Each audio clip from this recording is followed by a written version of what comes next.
just wanted to ask about revalidation. This is a system that's coming into the NHS. Can you explain what it is?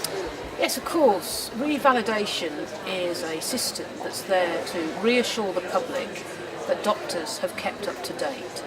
So the easiest way of describing it, it's a bit like filling in a tax return, which we have to do every 5 years. We have to then show, demonstrate with evidence that we've been, for example, on courses and conferences and that we've learned something. We've also got to have feedback from patients and from colleagues.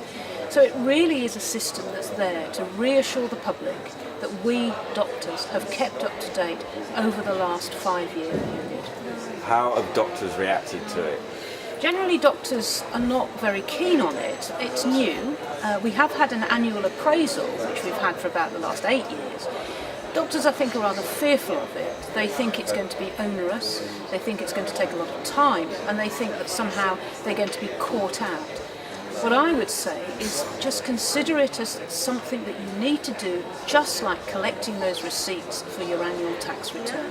Does it result in doctors losing their right to practice? And in what circumstances would that happen? If a doctor doesn't get revalidated, yes, they risk being able to practice, but the estimates are that probably about 0.5% of doctors will fail revalidation. Revalidation is not the time to identify a bad doctor or a failing doctor. You should do that well before. Revalidation really is just to put all of that together into a single place and then to demonstrate that you've kept up to date and you get signed off for another 5 years. So I think doctors are fearful because it's new, but actually they shouldn't be fearful. And as the chair of the Royal College of GPs, I have volunteered to be one of the first doctors to become revalidated. I do need to ask you about this. What kind of doctors would fail revalidation? Is it doctors with drug and alcohol problems? Is it doctors? Right, it's just started yet Yeah. at the moment. A doctor might not be revalidated if, for example, they haven't provided the evidence. So, for example, if they hadn't done any reflective practice in the last 5 years. A doctor may not be revalidated if they have a whole series of complaints, or if their feedback is so bad and it's continuously bad that they might need some remediation. If you're a doctor with a mental health problem or a doctor with drug and alcohol problems, the time for revalidation isn't really the time to be identifying that. It would probably be identified in your annual appraisal, and hopefully you will have undergone treatment. Revalidation really is just the sign-off. It's hard to describe, but it's not the place that you should start be picking up problems. It's the place that you should be signing off that actually you've been all right for the previous 5 years. And who does the appraisal? I mean, how's that person selected? Appraisal is done by another medical professional. There are some rules that you can't be practicing with them, etc., etc. But on the whole, an appraisal is a trusted colleague within your health area. For me as a GP, my appraiser will be a GP in the local area.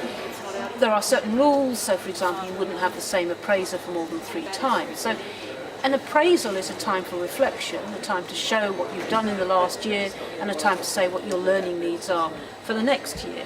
And also a time where problems that you're having might be identified and where you then will go and seek remediation if you're struggling, or if you've had complaints, to find out why, or if you've got health problems, go and seek confidential help.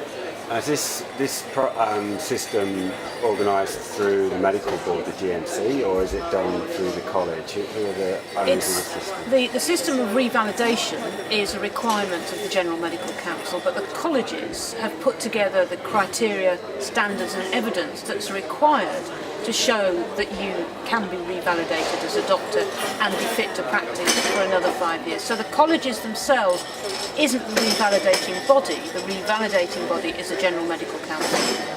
Is it a positive thing to you, or is it just something that was inevitably going to happen in the wake of Shipman or something? Is it a positive thing? I think it's the least of the worst options. I think it does to a certain extent deprofessionalise doctors. I mean, after all, professionals, the definition of a professional is being able to regulate oneself. I think it is a retrograde step in the fact that anything that dictates that you have to collect bits of paper or evidence, again, removes some of your professionalism. But it could have been a lot worse. It could have been, for example, the system that the states have, which is a mandatory re-examination every 5 years, which does nothing really other than shows that you can cram information into your brain. So it could have been a lot worse. It is on the back of the Shipman issue, and ironically would not identify Shipman. But I think we've got to move on from there and say it's a way of demonstrating to the public that you, as a doctor, have kept up to date, that there are no serious concerns about you, and that you are safe to practice.